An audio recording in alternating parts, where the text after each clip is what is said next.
My name is John Kenyon. I'm the director of the City of Literature organization. I'd like to welcome you to the 2022 Iowa City Book Festival. I wanted to start by thanking our sponsors who allow us to have these programs and put on these wonderful events. We are supported by the City of Iowa City, the University of Iowa, the Iowa City Public Library, who of course also serve as our host for many of our events, Prairie Lights Books, Iowa Public Radio, the Graduate Hotel, and Think Iowa City. So today's program is a special one for us. The City of Literature organization has worked with both of these folks in different capacities over the past few years, and so we're excited to be able to bring them here today to read. We're joined today by Johnnie Each and Debra Marquart. Johnnie Each is Iowa's second ever student poetry ambassador. The Poetry Ambassador Program recognizes an outstanding young writer and celebrates poetry and the literary arts in Iowa. She was inaugurated during Poetry Month in April and will serve until April 2023 when a new ambassador is named. Johnnie has earned multiple gold medals at both the regional and national level in this year's scholastic competition for her poetry. And she's also, which is dear to our hearts, the 2022 winner of the Paul Engel Glory of the Census High School Essay Contest that we run. And the top prize for that is a year of free tuition to the University of Iowa. So we are working hard to keep our talented young writers here in our community. So we're very pleased to have Johnnie with us today. Iowa poet laureate Deb Marquart's work explores the relationship between the spoken word, the literary arts, storytelling, and music. She's published 6 books, including Small Buried Things, poems, The Horizontal World, Growing Up Wild in the Middle of Nowhere, and she continues to perform with her jazz poetry, rhythm, and blues project, The Bone People, with whom she has released 2 CDs. Her work has received over 50 grants and awards, including a National Endowment for the Arts Fellowship, a PEN USA Nonfiction Award, and a New York Times Editor's Choice Commendation. So please help me welcome these 2 talented poets to the Book Festival. Hello, I have been selected to go first. So I just wanted to start off with a little bit about me. As you heard, my name is Johnnie Each. I'm a senior in high school. Looking definitely at University of Iowa is my top school right now, but I'm taking some time to visit some other schools too, which has been really fun. Great way to socially acceptable to miss school, which is lovely. And, you know, like all writers, before I was a writer, I was a reader. So from the time when I couldn't even read, I would sit on the floor and look at picture books and just babble and make up my own stories. And eventually there weren't enough stories in my local library to keep me happy, and so I started to write my own. I think my first storybook was called Fairy Tale Mania, and it was about this girl who got to live in all the different fairy tales, and I wrote that when I was about 8 or 9. It lives in a chopped up little notebook, and eventually as I got older, I wanted a shorter format, something that I had a little bit more control over, something to express my little ideas just as much as my big stories, and that's when I started writing poetry. And then I started entering these poems I was writing into Scholastic Art and Writing Competition, which was such a boost to my confidence when I would win something, and when I didn't, I would spend hours analyzing that poem and trying to make it better. And from that moment on, I just feel like I've always been either reading or writing poetry. I have so many little collections of poetry on my bookshelf that I love to read, and I think poetry is really unique because it allows you to write so much and so meaningfully about the smallest of things, and that's why I really love poetry. So I do write about those kind of small things, and I brought some of my favorite poems to read to you. One thing I found out pretty quickly being a writer is that you can't write about something unless you know about it. So, you know, I've tried to write about falling in love, I've tried to write about, you know, all these terrible experiences, and I just realized that I can only write about my life and what I know. So some things that I really know are my family, being a girl in America, writing, I know a lot about writing, and most importantly, my faith. So I have a few poems from each of those categories that I'm going to read to you. All right, let's see here. This is one of my favorites. Deb's heard it before, but I really like it, so I'm going to read it again. This is called If You Ask Me Where I'm From, and I wrote this freshman year in a creative writing class, and most students in Iowa will write a poem very similar to this. If you ask me where I'm from, I am from the poetry of high school sweethearts, all Friday night lights and cornfields and first real love. I am from the prose of rain on that old church's roof. You can hear it whoosh and pound in the wedding video, almost like the sky wanted to come in to hear their vows. I am from a small town public pool with hot cement and much too salty popcorn. My mother took me there the week after I was born, and most days after. I am from dancing on hard wooden pews and collecting plastic communion cups and running, always running up and down the aisles after my brother. I am from the callous, caring hands of countless hard workers, raising the pastor's daughter along with him, loving her like she didn't deserve. I am from moving trucks, down to the desert and back up again, like a tired, slow swing. I am from Great Aunt Luella's quilts, just faded patterns and red yarn falling from their stitches. Not much, but it kept her warm in Ethiopia, where she wrote good news on her fingertips and shook hands with everyone she met. And now it keeps me warm too. I'm from singing when it isn't needed, and chipped piano keys and night lights and stage lights. I am from a stubborn peach tree who decided to grow even in southern Iowa. We still have pies from 2 summers ago when her branches brush the grass, heavy with ripe fruits. I don't like peaches, but I had to that July. I'm from crockpots and potlucks and sloppy joes enjoyed on the corpse of a barn. I'm from long summer days and burning hillsides and fireflies just out of reach. I'm from the soft, yellowed pages of books, from the imagination of Montgomery and Austen and Shakespeare. I'm from tall tales and home videos and newspaper clippings, and oh, I'm from too many words. I am from my daddy's strong shoulders and my mother's guitar strings. I am from keep your nose clean, remember whose you are, don't forget. But most of all, more than anything, I am from an empty grave and a promise to return one day. So that's that one.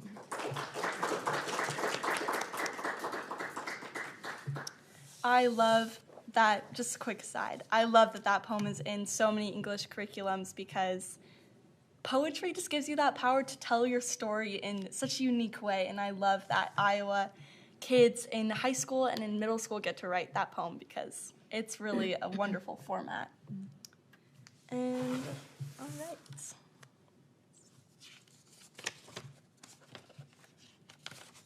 The awkward shuffling of paper. I brought a few too many options, but that's okay.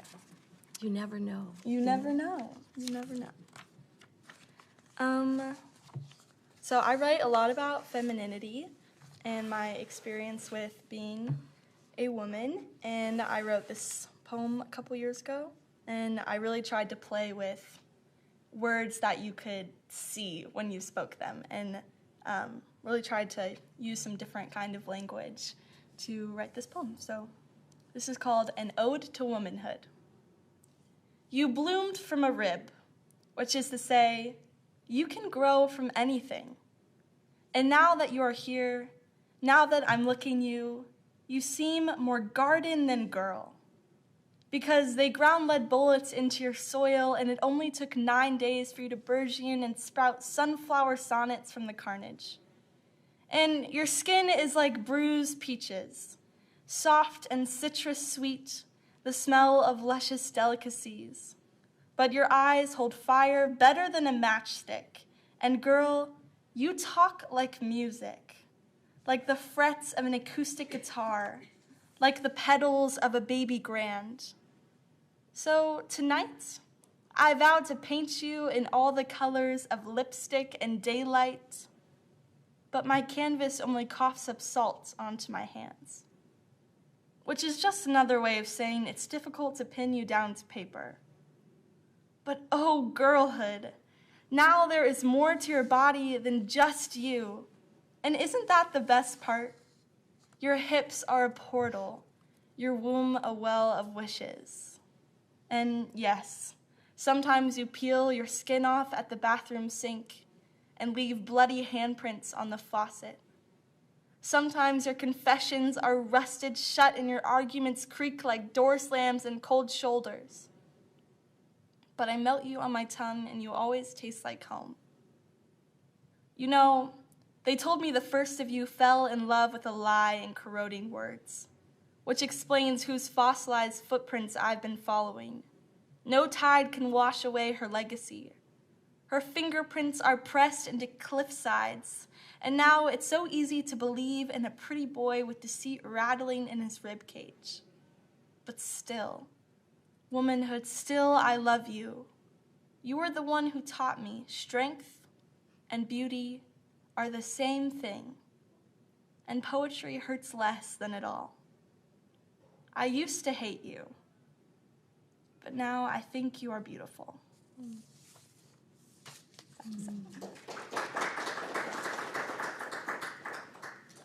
And then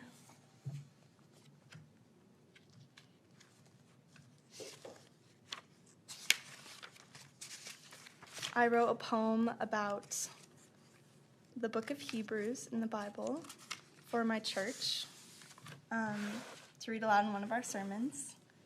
And it's one of my favorites because I think there's so much beautiful imagery in the Bible. So many of the books we read draw on allusions and stories that are in the Bible. And so I would really like to share this with you. It's called Priest King. Behold, the days are coming, declares the Lord, when I will establish a new covenant with the house of Israel and Judah. I will be their God, and they will be my people, and I will amnesia their iniquities in the palms of my hands. Even as Yahweh sent us east to work the ground we were taking from, he had a plan to pry us out of the lion's jaws, Daniel's prayer prophesying in our knees.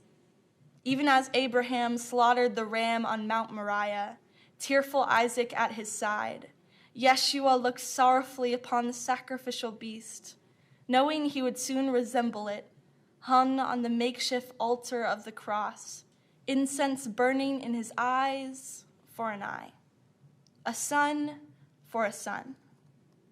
Even when Moses carried down the 10 Commandments on God-touched tablets of stone, the Lord Almighty had memorized the vocabulary of holiness he would write on our bones, the will he would put in our bodies with an iron fist, peeling the stone from our hearts like an orange skin, adopting sons of Adam into children of the vine, water into wine and thicker blood. Even when they hung the veil in the tent of meeting, ornate and intricate cherubim and seraphim, woven in gold 60 feet tall and 4 inches thick, its only purpose to shield a holy, holy, holy God from our wickedness. Even when they hung the veil in the tabernacle, God prepared for the moment it would be parted like the Red Sea, torn top to bottom in his grip. Even on the Day of Atonement, as the high priest smeared goat's blood onto the mercy seats where the presence of God presided, begging Yahweh to forgive the transgressions of Israel, even then, God knew his son was always going to be the last priest, line of Levite extinguished in his wake, the one without end or beginning, following the fossilized footprints of Melchizedek, the priest and the king with humanity on his fingertips and in his side and in his mouth, pierce priest king. Water is bountiful in him. Come, all ye who are thirsty, understanding intimately our temptings, the priest and the king who has never once been required to atone for himself, but offered up his skin and bones to Yahweh anyway, my name on his cracked lips, My name written by the cracking whip, forgive her, Father. The priest king who knows us. Search my heart and know me. Knows God, is God, ultimate and completed. Fruition in his fingers. Right hand, whispered ear, mediator, humanity's scapegoat, go-between reconciler, the final offering. It is finished.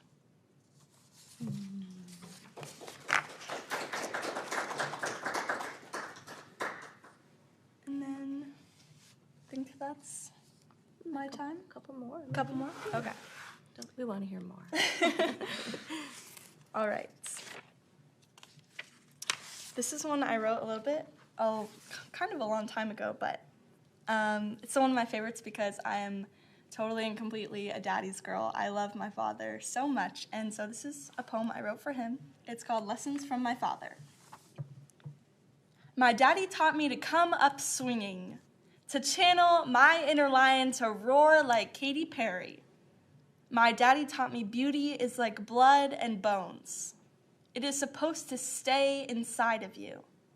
My daddy taught me to hold my head up high, to make my neck a ladder, to mold my spine into iron, to carry a sword in my knees and a shotgun behind my eyes, to pierce my dignity with diamonds, to never be ashamed of whose I am. My daddy taught me a man can't define me, but God can. My daddy taught me I need to be rescued, but so does he. My daddy taught me servitude is not equivalent to inferiority. He taught me meekness is strength and humility is power, and the greater than all of us came to be less than. My daddy says the saints don't need to talk about their goodness. My daddy taught me to let I'm sorry come to my lips like a melody I can't get out of my head. I'm sorry. I'm sorry. I'm sorry.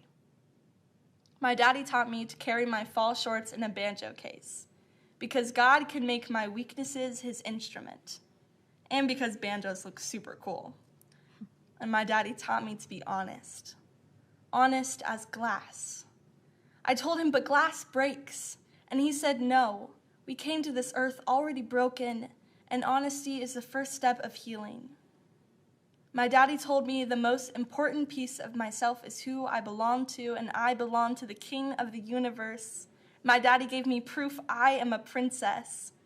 My daddy taught me who my father is. My daddy showed me how to bend without breaking, how to step into darkness with a smile on my face, how to dance during the apocalypse with a little bit of music and a whole lot of movement and no regrets. My daddy taught me a good song is the kind that makes your body feel like a drum. My daddy turned the radio up on my bad luck and showed me how to let my stubbornness fly out the rolled down window. My daddy educated me on the art of singing just a little too loud. My daddy taught me my heart is the same size as my fist, but I can't beat anyone into loving me. I just have to love them more than they deserve. My daddy taught me I am loved more than I deserve. My daddy taught me my body is not a ghost town waiting for some boy to move in. My body is a temple because the Holy Spirit already lives there. My daddy taught me it is noble to get down onto your knees. My daddy taught me sometimes silence is louder than speaking, but never close your mouth out of fear of what people are thinking. My daddy taught me submitting is beautiful. My daddy taught me that I come from the rib of a man and the imagination of a good God. My daddy taught me I don't need the world. I already have the cross. That's it.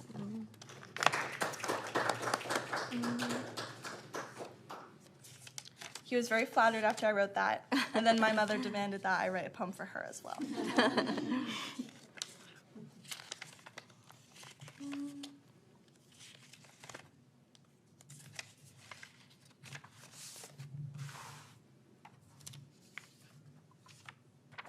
One more, two more? Let's do two more. Okay. Yeah, let's go for it. I want to end off on a good note, so. Yeah. All right. This one I wrote about my great-grandmother who she struggled a lot with dementia. And after my great-grandfather died, we just had to watch her become a stranger. And so I wrote this poem about that. And I know probably a lot of you also have a family member who had dementia. And so I hope this resonates with you. The Stranger and My Grandma. I knew her by take one more cookie from the jar kind of words. Soothing a 5-year-old soul. Put at ease even though the air itself smelled old and musty and forgotten. And it stuck to my breath. Yes, I knew her by the koi pond with no koi. But I still checked every time we visited.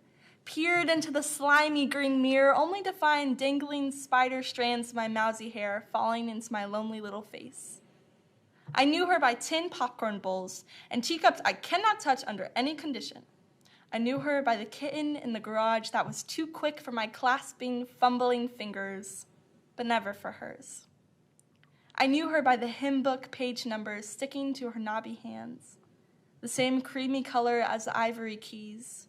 She sprinkled notes into the air, never crashing down, somehow quiet, even tangled up in string and song. I knew her by the muted thump of her socked heels on the pedal, as I watched her crooked, gapped grin follow the music. Oh, I knew her. Yes, I knew her. Even when her skin was bleached and her veins seemed like ink running down her arms, pooling at her slippered feet. Even when she saw dead Grandpa Willie in the basement and called me by my mother's name. I knew her. I knew her. I promise I knew her. But today, she doesn't remember my face. Her granddaughter's smile peeled from her mouth, a Honeycrisp apple finally slipped from the cling of the branch fallen in the grass and left there to molder. I knew her. I knew her. But now I smell that something inside her has gone sour. Her eyes are clouded cobweb mirrors. Her mind is dusty July, sticky, selfish, too stifling to be nice. Today, she is muggy molasses so thick it hurts to think. And nobody even wants to risk splinters searching for recollection. Sweat curdles down her back, trapped in a reality she doesn't recognize. Exiled inside mind, chained in flesh, she screams and claws at my arms. I do not know her anymore.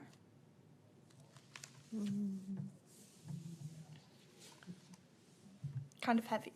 It's beautiful. But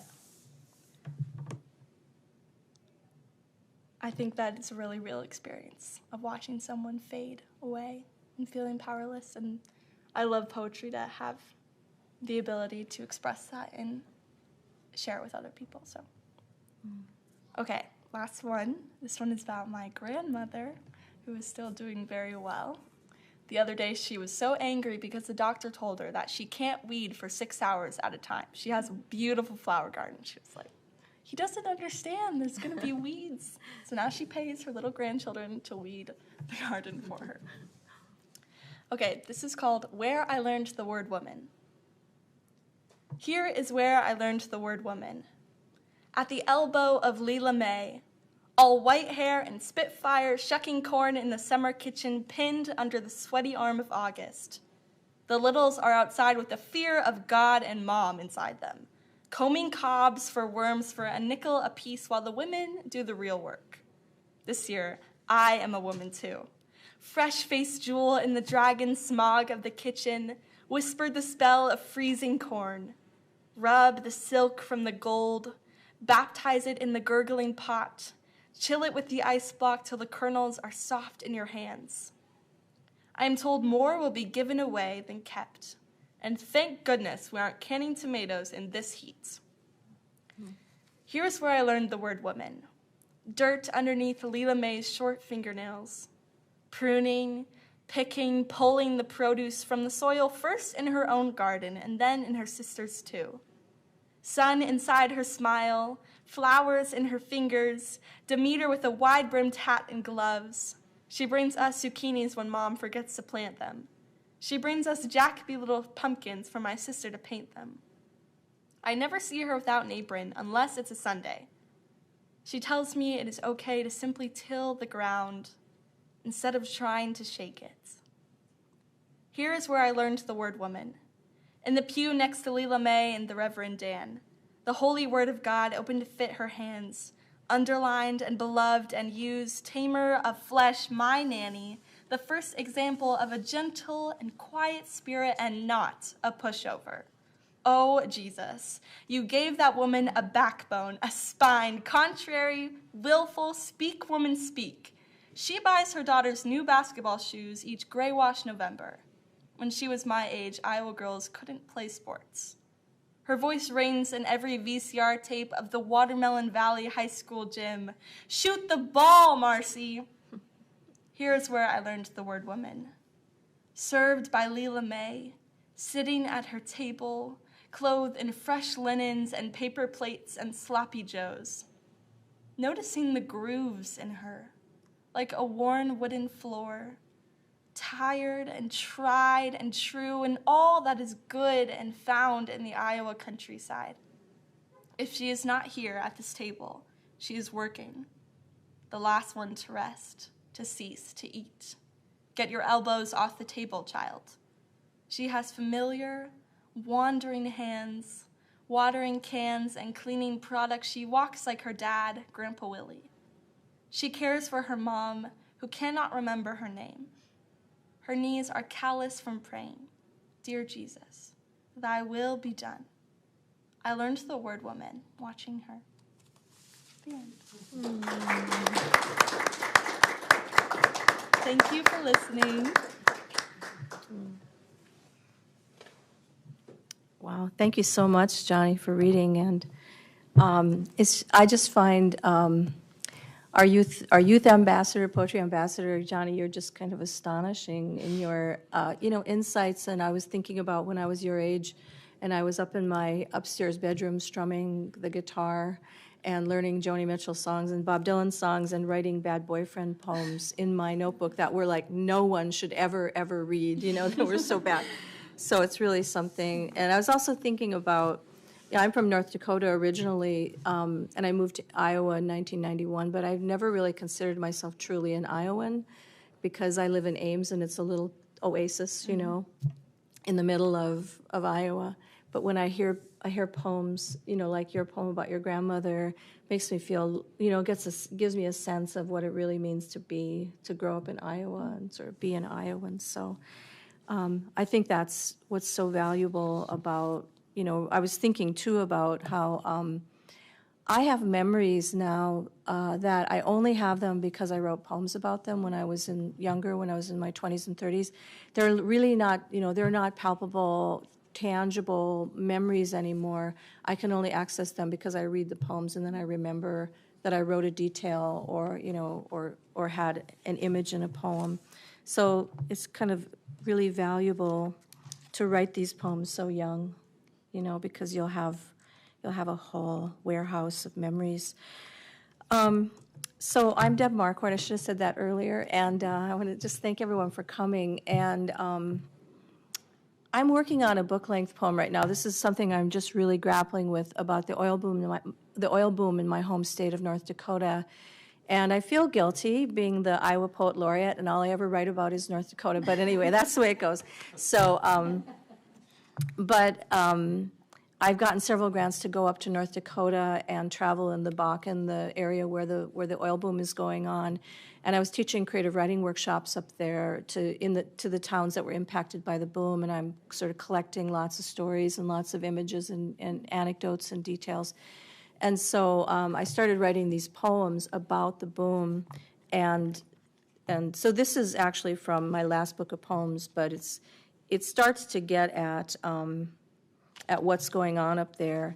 And this is actually about an earlier wound in the state of North Dakota when it was sort of an open secret, but the state was full of ICBMs. You know what ICBM missiles are, intercontinental ballistic missiles, yeah.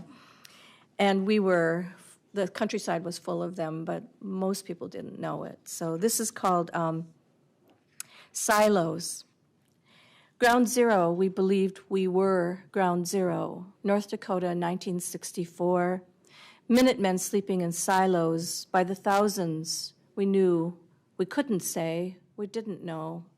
ICBMs pockmarking the landscape, encased in concrete silos, 6 stories deep, buried in pastures, surrounded by cyclone wire, where Holsteins muzzled through for ungrazed grass.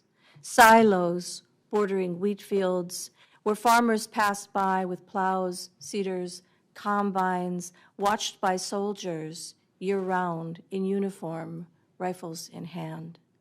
Small buried things, the great mirror underworld, grain silos above, missile silos below. Some people said they felt safer. Some said it helped the local economy. Some like the men the missiles brought to town. And there were launch command centers disguised as family ranch houses, sprinkled around the countryside. There was a basketball hoop above the garage door, the radio tower on the roof, the Army Jeep parked in the drive, the chain link fence around the perimeter, and below ground, deep concrete bunkers, where launch sequences were memorized by the buried few, the survivors, those who would avenge us, at the ready to strike after we were obliterated. For decades, they memorized codes, protocols, launch sequences, controlling the cluster of 10 missiles each at their command. We knew, we couldn't say, we didn't know. But look around you. To the west, Minot Air Force Base. To the east, Grand Forks Air Force Base. How many air bases does one state need? Only the best get stationed up north, the airman said. What else could they say about drawing the short straw? The assignment in Siberia. Surely they'd offended someone as powerful as Stalin to be shipped here. Strategically located, we were told we were strategic. Russia, not as far away as it might seem, one quick arc over the ice cap, North Dakota to Moscow, the shortest line between 2 points. They told us, the small converging world of the Arctic Circle. We knew, we couldn't say, we didn't know. Ground zero. Years later, we learned North Dakota would have been the 3rd largest nuclear power in the world if we'd seceded from the Union. That's ground zero. Thank you. A little bit of a depressing, okay, I'll depress you further by telling you that in the book I'm working on right now about the oil boom, it's like I said, a book-length poem, and it's a very sort of research-based poem, as this poem is too. But I discovered when I was traveling up there that there are still 150 fully commissioned ICBM missiles that are in the fracking zone, and they kind of spread like a half moon, a crescent moon around the city of Minot. And so where all the fracking is going on, there's also, fully commissioned ICBMs there as well. So if that doesn't scare you enough, it's really I think kind of a dangerous situation. So I wanted to read some new poems. I've got I would have had it.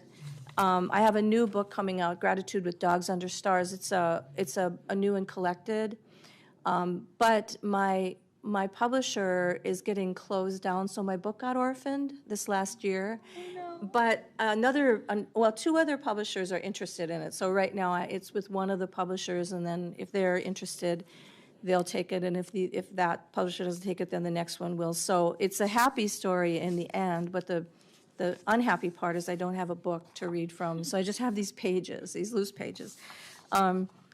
These poems, I'm going to read maybe 1 or 2 that are from the new part of New and Collected, and this is called Magnolia. And when you do a New and Collected, it's really interesting to sort of look back. My 3 collections are in the book, and then about 25 new poems. And it's really interesting to see my progression from when I was writing when I was younger and what I was obsessed with during certain periods of my life. It seems like I'm writing much more about the environment, ecology, the natural world, and critters. I'm really writing a lot about animals, so I'll read you a few of these. But this one is it's called Magnolia, and just a little preamble. My partner lives in Michigan, and so we have a house over there, and I spend summers there. And our neighbor, unbeknownst to me, cut down his magnolia tree, and it really made me angry. So Magnolia. 9 blackened buds gathered on my desk after trespassing into the blind southwest corner of my neighbor's yard, where none of his windows faced Magnolia's showings, the first spring retreat from ice-dripped limbs, catch of snow in sunlight, then the chill pop of buds, the finger blossom feathering of petals, pink and white, preceding summer's green flourish, and how I would sit on my deck in crisp air, surprised by magnolia's cool champagne, scent of verbena, cupped blossoms. She was my tree, in truth, a trespasser above my fence, though in his yard planted, and whose foundation he feared her roots threatened. Too close to his corner, blind, did he know what she was? Trespasser, too quiet, in my delight.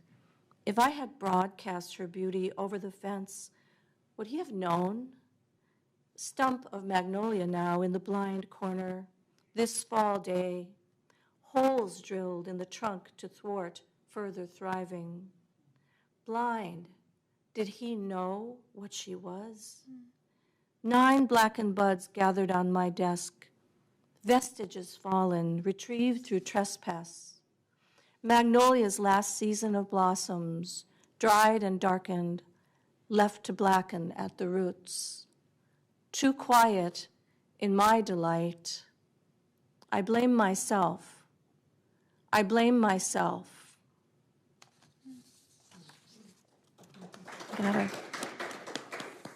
Gotta broadcast that beauty when we see it, otherwise maybe people won't notice it, it's,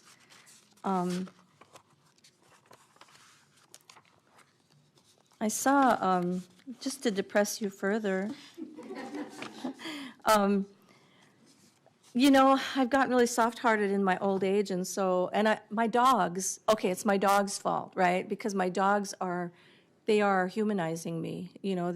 They look at me with their eyes, and there's so much intelligence there, and so I see, after growing up on a farm and being told never to get attached to animals, that I've sort of gone through this whole, evolution where I just feel, I can sort of feel in animals sort of the whole life and intelligence. And so this is called Even on a Sunday Drive, and it's about roadkill, okay? But I was reminded of it because this morning driving over from Iowa, from Ames, on I-80, there was a beautiful little fox that had gotten hit by a car, and it was just lying in the emergency lane, just as if it had gone to sleep. It was just the most beautiful little creature. And this is about a red-tailed hawk, even on a Sunday drive. It's possible to break your heart. This smear on the freeway, a jumble of checkered dark feathers against a mottled white breast. Impossible to mistake the rufous brown, the upturned spray of red tail feathers edged with black.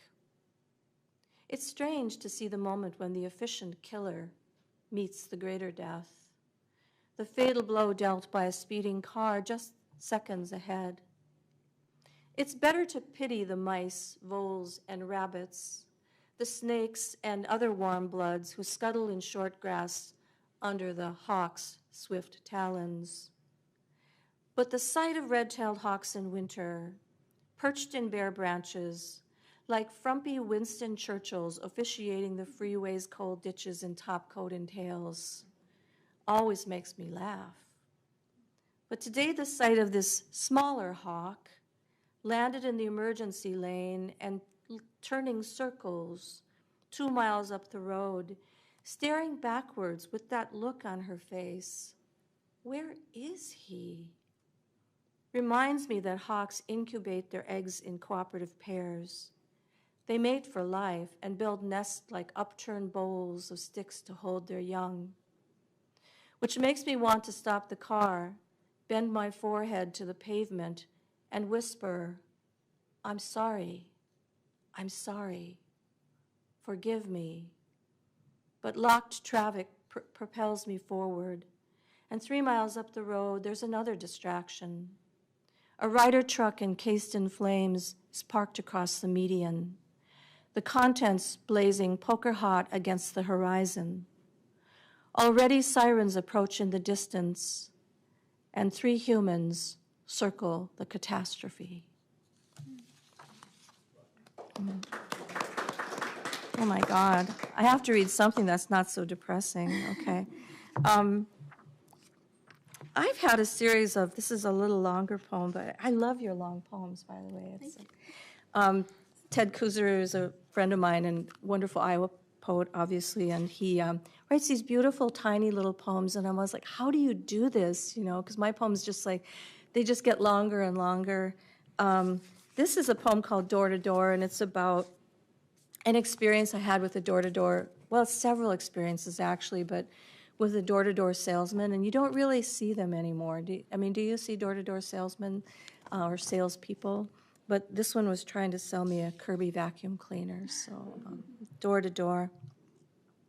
It's kind of embedded in the poem, but the way I got this guy at my door was out at the mall, they used to have this little plexiglass box, and you put your name and your contact information in a piece of paper and put it in, and then maybe you could win like a 1-year gym membership or something, but really it just made you prey to traveling to door-to-door salesmen. That's what happened. They show up, at your door. I think I've told you enough now, so door-to-door.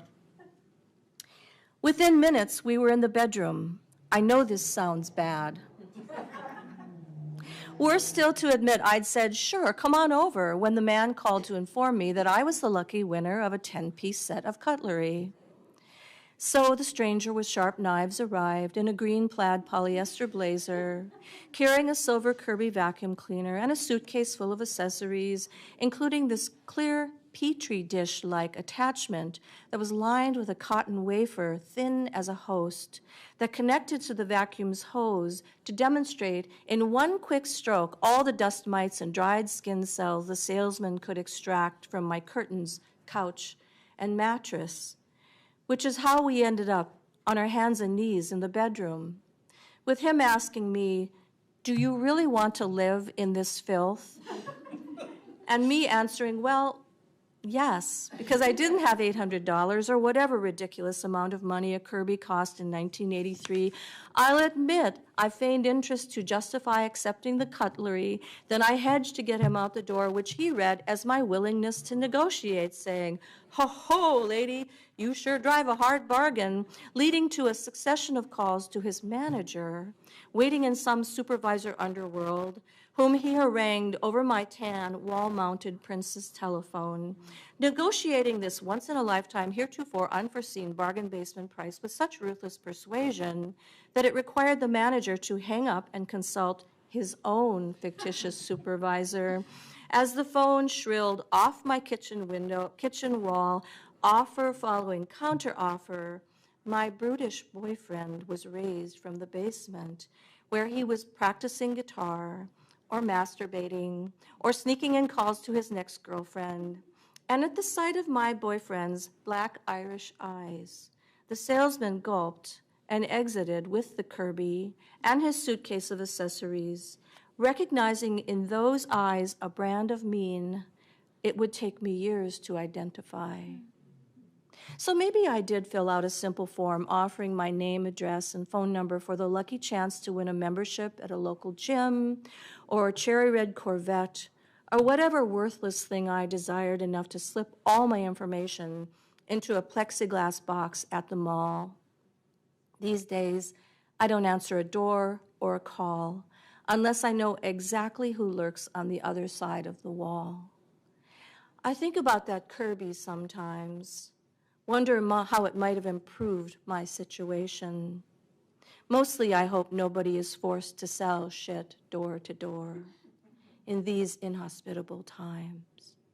Even when the salesman returned 3 days later, to retrieve the green plaid polyester blazer that he had left behind.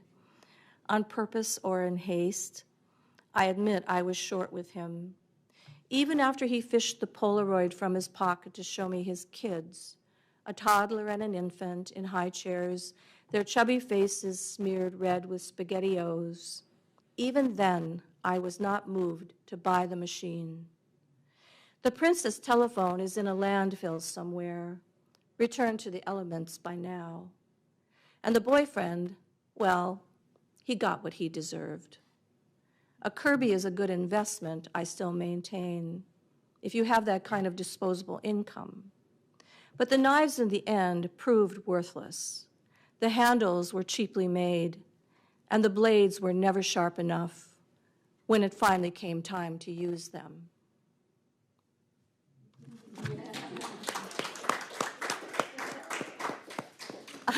I read that in Oregon one time at a university, and the students were like, "Did you kill him?" No, I didn't commit murder.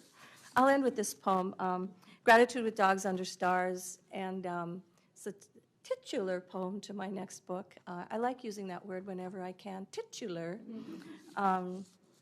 But just want to thank you all for coming, and it's just such an honor to get to read with Johnnie, and hopefully you have some questions or comments.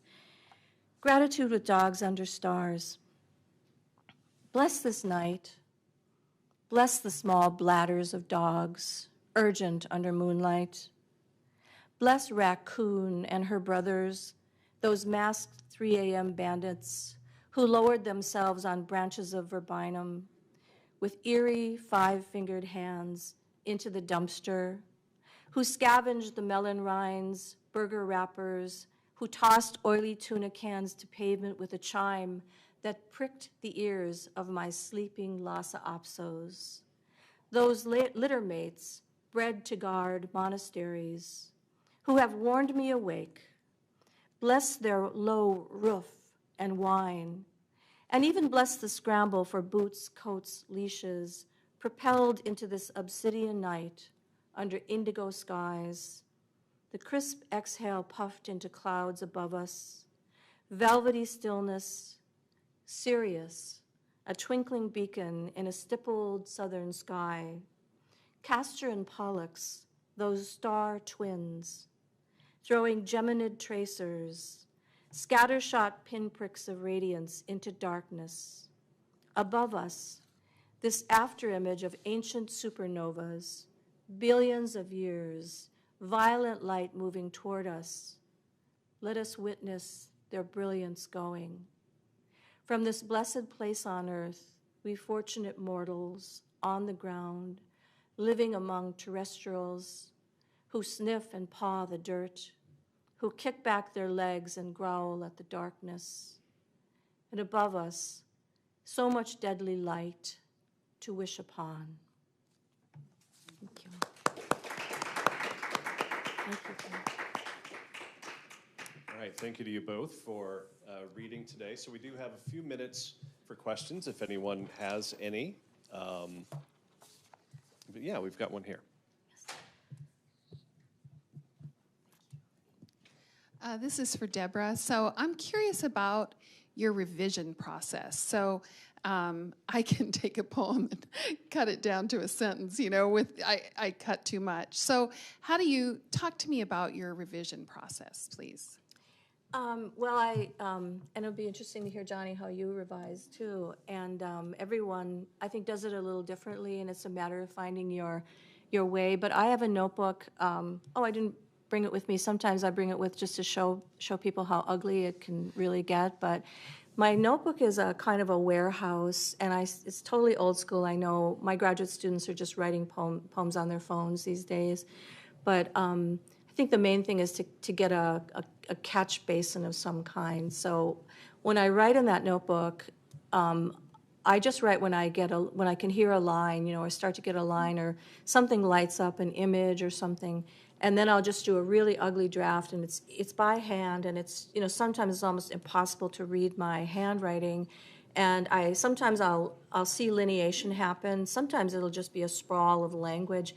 And then a lot of times I'll let it rest for a while and then go back. Like right now I'm mining my notebook that I've had for a couple years. And then I'll go back and I'll identify maybe 2 or 3 good images or some good lines, and I'll pluck those out and then start over. That's usually when I start a computer file, and then I'm really serious. Then it's going to be a poem, you know. But a lot of times you can hear a line ring, and that line is what maybe makes it feel like, okay, this is a poem coming. And another thing, I really want to write about this someday because I'm a free verse poet. I don't have the strictures that formal poets have, you know, just sort of count, feel syllables. I work a little in form, but not very much. But I have this thing that happens when I'm revising that I begin to identify like maybe let's just call it a germinal line, you know, like a line that's like the center of the poem. And it sort of has the rhythmic quality and maybe the syllable structure that makes the poem feel like it has integrity. And I try to work the rest of the lines to kind of come into adherence with that line. And it's not necessarily that the poem will look like that in the end, but that line kind of rules the poem when I'm revising. And I just sort of struck on that. But I think, too, my training as a musician probably comes into play a lot because I think a lot about the acoustic, you know, just the acoustic quality of language. And as a singer, you know, you learn the song, and then there's a moment when you let go of all the meaning of all the language, and you just sort of live on the acoustic life of the words. And I'm just always trying to get my poems to that place, and you know, to a certain level of success, because you know you got to make sense in the end. You know, so. Or so they say. Yeah. How do you revise, Johnny?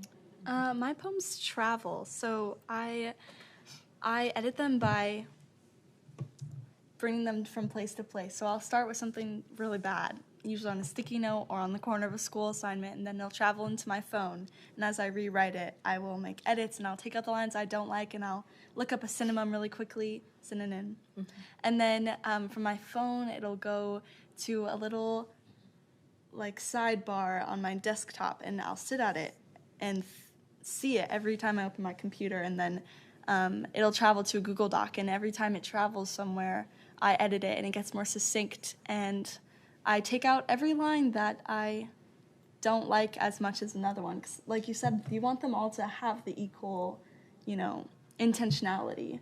You don't want a misplaced word or something that's just there to be there. You want everything to be have a purpose, and you don't want to come away with a poem where you like one line better than all of the others. So yeah, my poems travel and they get better and better. I like this metaphor. It's like they're like, oh, we're packing up to go to the next location. Like, what will we lose in the what process? What will we leave behind? Or will we make new friends? We'll make new friends along the way.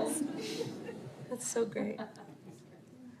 Thank you for sharing both of your processes there. Any other questions from folks here? Yeah, Tom. Thank you.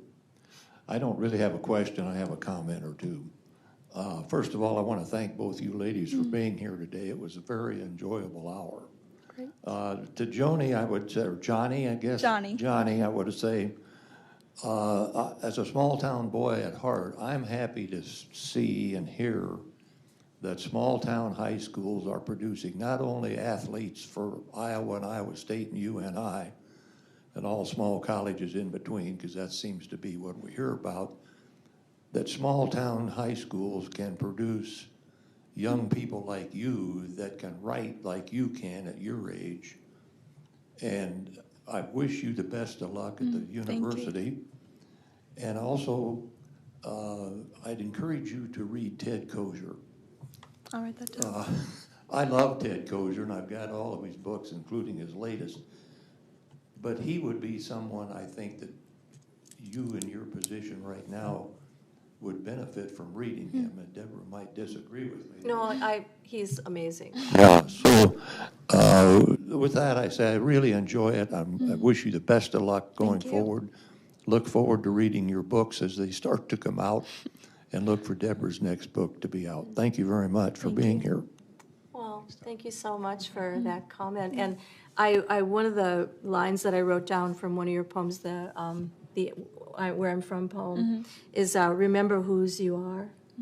That's such a great line, that whose it's sort of like, it's a little bit of slang like who's, you know, like in Ireland people say yous, you know, so it's a little like that, but it's also who's as in who you belong to. Yeah. It's like such a nice sort of layered meaning to that expression. Yeah. So remember whose you are. My grandpa says that every time we walk out the door. Remember whose you are. Well, maybe in the couple of minutes we've got left, Johnnie, I was wondering if you could talk just a little bit about what it has been like for you being the Iowa Student Poet Ambassador. Yeah. You're only the second person to ever hold this relatively new title, and maybe just share with folks what that's been like. Yeah, it's been really great. It was kind of completely unexpected, but has been such a rosy turn to my senior year. I've had the opportunity to interview some authors for the middle school and elementary school Iowa Books of the Year, and just had the opportunity to meet so many people. If you have an event or a library that you would like a poetry workshop or something, like, I would love to do more events, because it's a relatively new program. We're still kind of creating a path for the Iowa Student Poet. But yes, it's been such a lovely experience, and I'm so honored to be able to talk to not only young people, but also you wise adults about poetry, because it really is such a special thing to so many people, and it doesn't get talked about enough, in my opinion. So, yeah. Yeah, thank you. And the Iowa Student Poet Ambassador Program was really the brainchild of Jan Warren, who works for the Bell and Blank Center here at the University of Iowa. As many folks were so moved after hearing Amanda Gorman at the inauguration, she thought Iowa needs to have a person, a student who fills this role. And so put together kind of a loose consortium of organizations, including ours. Deb was involved, Mary Swander, the former poet laureate, was involved, the Bell and Blank Center, obviously, Allison Ames Gallstad from the Coralville Library, and just a lot of people. There are others that I'm blanking on right now, but who came together to put together this program and say, how can we identify a young poet in Iowa who can help to spread the word about poetry, to share their own work, and to really encourage an excitement and an enthusiasm about poetry in young people. And so Johnnie, being our second person in this position, has done a great job of doing that. And Shreya Kohler, who was our first poet laureate, or poet ambassador, excuse me, we try to draw separations there so we don't confuse, did a wonderful job as well. So thanks to you for what you have done, and Deb, of course, in your role as Iowa Poet Laureate, thanks for everything that you have done, and thanks to both of you for joining us today and sharing your wonderful work.